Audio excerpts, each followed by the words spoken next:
दोस्तों, आज एक प्यारा सा अनकहा रिश्ता की कहानियां सुनाने जा रहे हैं। नीलू अंधेरे को देखते हुए फटाफट कदम घर की ओर बढ़ा रही थी। हालांकि रोज 8 बजे ही वो आती थी, वहां से जहां वो नौकरी करती थी, पर हर रोज ही थोड़ी डरी हुई होती थी। और होती भी क्यों ना, माहौल ही कुछ ऐसा हो चला था। अखबार उठाओ तो अच्छी खबर ढूंढने से एक दो मिलती है, जबकि बुरी खबर बहुतियात में 100। ऐसे में नीलू का डर जायज था।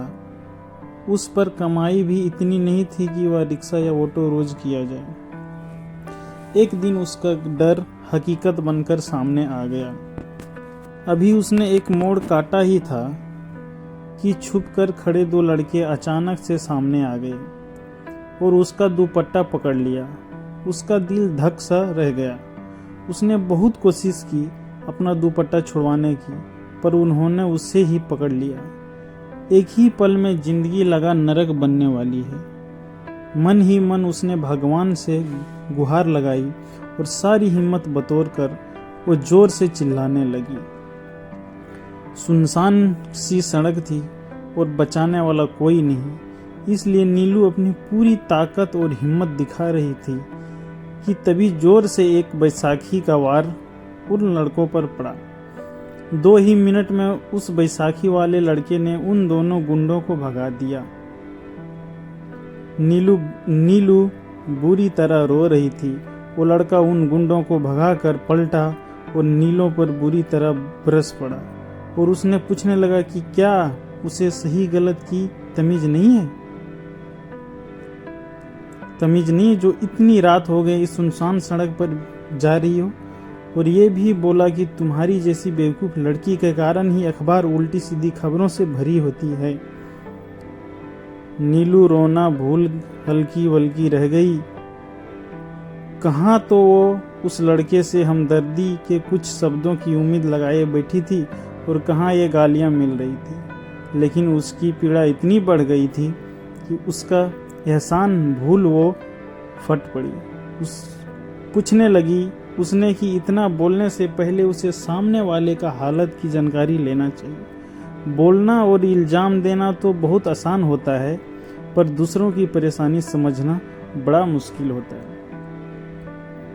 अब उस लड़के ने बड़े गौर से नीलू को देखा और पूछा कि तुम्हारा घर कहाँ है, चलो मैं छोड़ आता हूँ।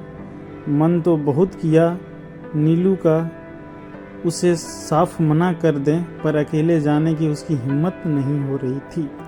सो अपने घर का पता उसे देकर चुपचाप उसके साथ चलने लगी।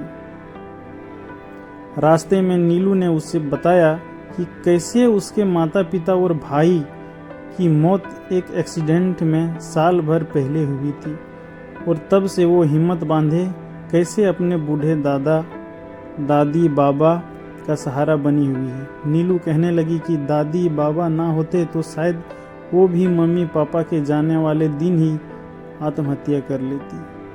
ये नौकरी भी उसकी मजबूरी थी कि पैसे अच्छे मिलते थे, जिससे वो अपने दादी बाबा की दवाइयों का खर्चा आराम से निकाल पाती थी। नहीं तो कब की सही समय पर घर आने वाली नौकरी उसे ढूंढ ली होती। नीलू की सारी बातें सुनकर उस लड़के आकाश ने उससे अपने बुरे व्यवहार की माफ़ी मांग ली, जिस पर नीलू बोली कि माफ़ी मांग कर मुझे शर्मिंदा ना करें। आज आप ना होते तो पता नहीं मैं अभी तक जिंदा भी होती या नहीं। बातें करते करते नीलू का घर आ गया और आकाश उसे घर के बाहर छोड़कर ही चला गया। अगले दिन सुबह नीलू डरते हुए ही सही, पर मन कड़ा कर नौकरी पर जाने के लिए तैयार हुई। पता था उसे कि अगर आज हिम्मत हारी तो कभी अपने डर से जीत नहीं पाऊंगी। रात को लौटते हुए उसका मन कांप रहा था। तभी उसे अपने पीछे से बैसाखी की आवाज़ सुनाई दी। एक सुकून भरी मुस्कुराहट से उसने पलटकर आकाश की ओर देखा। आकाश उसे घर तक छोड़कर चला गया। और रास्ते में ज़्यादा बात भी नहीं की उसने, और फिर ये रोज़ की आदत बन गई। दोनों इकट्ठे जाते थे पर कुछ खास बात नहीं करते थे। एक अजीब सा अनकहा रिश्ता बन गया था दोनों के बीच। 2 दिन बाद राखी आने वाली थी और नीलू का मन बड़ा उदास था। रह रहकर उसने अपने भाई और मम्मी पापा याद आ रहे थे। रात को घर लौटते हुए उसकी उदास चुप्पी को आकाश भांप गया। कैसे अजीब रिश्ता था दोनों का।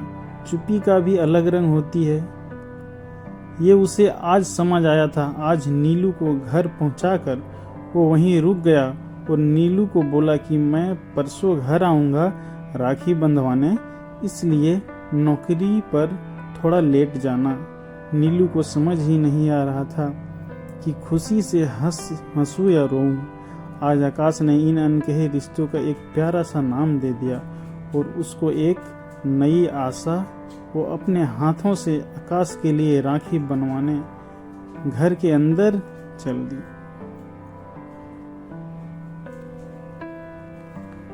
तो दोस्तों, ये कहानी की सीख हमें यही मिलती है कि हम जाने अनजाने में किसी को अगर एक सच्चा दोस्त मानते हैं, एक सच्चा भाई मानते हैं, तो हमेशा इस भूमिका को निभाना चाहिए।